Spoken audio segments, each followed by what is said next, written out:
यह class 7 chapter 1 का प्रयास कीजिए संख्या 2। नमस्कार, जय हिंद, हेलो, आप सभी का स्वागत है द क्यू सॉल्वर पर। तो चलिए प्रयास कीजिए नंबर 2 को हल करते हैं। प्रयास कीजिए नंबर 2 में हमें सिर्फ एक ही सवाल दिया हुआ है जिसके 4 पार्ट दे रखे हैं। तो देखते हैं इसका पार्ट ए। पार्ट ए में हमें क्या दे रखा है, 7, 3, -1, -5।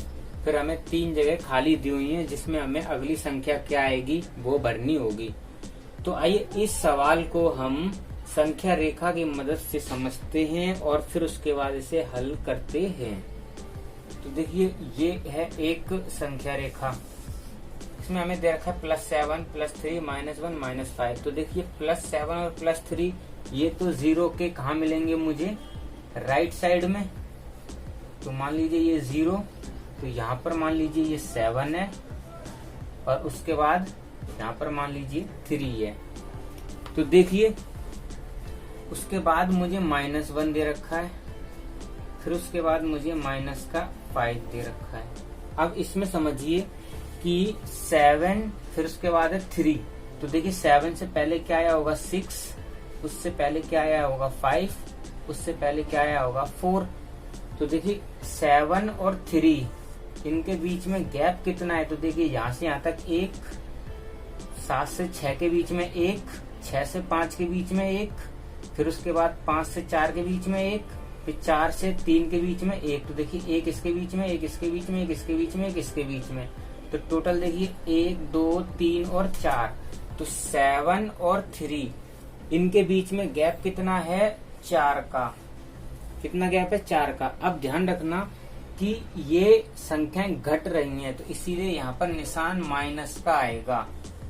तो देखिए 7 और 3 इनके बीच में गैप कितना है, -4 का, यानी कि संख्याएं घट रही हैं। अब देखिए 3 से -1 पे, तो 3 से पहले क्या आया होगा 2, 2 से पहले क्या आया होगा 1, 1 से पहले 0 और 0 से हमारा लेफ्ट साइड में -1। तो देखिए गैप कितना है इसके बीच में, 1, 2, 3, 4। तो कितना गैप है इसके और इसके बीच में, 3 और -1 के बीच में गैप है 4 का। अब संख्याएं छोटी होती जा रही हैं तो ये निशान माइनस का। ठीक, अब सेम गैप इसके बीच में भी है -4। तो देखिए इसके बीच में -4, इसके बीच में -4, इसके बीच में -4। तो ये और जो यहाँ संख्या आएगी इनके बीच में गैप कितना होना चाहिए, -4 का, है ना। तो अगर मैं इसमें -4 जोड़ दूं, यानी कि देखिए ये इस तरफ और छोटा होता जा रहा है। तो मुझे अगर इस संख्या को प्राप्त करना है तो वो इससे और छोटी होनी चाहिए। तो और छोटी के लिए मैं इसमें -4 ऐड कर देता हूँ। तो ये कितना हो जाएगा, -9। फिर उससे अगली संख्या क्या आएगी, -13। फिर उससे अगली संख्या क्या आएगी, -17। और इस तरह से हमारा पार्ट ए संपन्न हुआ। अब देखिए पार्ट बी। पार्ट बी में हमें देखिए क्या दे रखा है, -2, -4, -6, -8। हम इसको आइए संख्या रेखा की मदद से सॉल्व करते हैं। आपको यहाँ से यहाँ तक मैं ये बताना है कि सबसे छोटी और सबसे बड़ी संख्या कौन सी है। इसका आंसर आप हमें कमेंट बॉक्स में जरूर लिखिए। आइए इसे हम संख्या रेखा की मदद से हल करते हैं। तो देखिए सबसे पहले संख्या रेखा बनाते हैं। ये एक संख्या रेखा मान लीजिए। अब यहाँ पर कोई भी नंबर प्लस में नहीं है, ये सारे माइनस में हैं। तो ये जब माइनस में तो सारे लेफ्ट साइड में होंगे। तो मान लीजिए 0, तो 0 के इधर लेफ्ट इधर राइट। तो इधर हमें कोई सा भी नंबर नहीं दे रखा है प्लस का, सारे माइनस में है। तो यहाँ पर होगा -2, -4, -6, -8, कुछ इस तरह दे रखा है। अब देखिए यहाँ से यहाँ तक में कितना गैप है। मान लीजिए यहाँ पर कभी -1 होगा, तो यहाँ से यहाँ तक -1, यहाँ से यहाँ तक -1। तो टोटल कितना हो गया, -2। तो इन दोनों के बीच में कितना गैप आया, -2 का। अब देखिए छोटे होते जा रहे हैं इस तरफ, इसलिए जो संख्याएं हैं वो माइनस में होती जाएंगी। अब यहाँ से यहाँ तक के बीच में भी कितना गैप है, -2 का। देखिए कैसे, -4 के बाद -5, फिर उसके बाद -6। तो यहाँ से यहाँ तक 1, और यहाँ से यहाँ तक का भी गैप कितना है 1, तो टोटल 1 और 1 कितना हो गया -2। तो यहाँ से यहाँ तक भी अब कितना हो गया -2। अब यहाँ से यहाँ तक का कितना गैप आएगा -2। देखिए कैसे, यहाँ पर -7 होगा बीच में, तो यहाँ से यहाँ तक -1 क्योंकि छोटा हो रहा है, फिर उसके बाद -1, तो इसीलिए टोटल कितना हो गया -2। अब इसी तरह से अब इसके बीच में संख्या होगी वो होगी -10, है ना।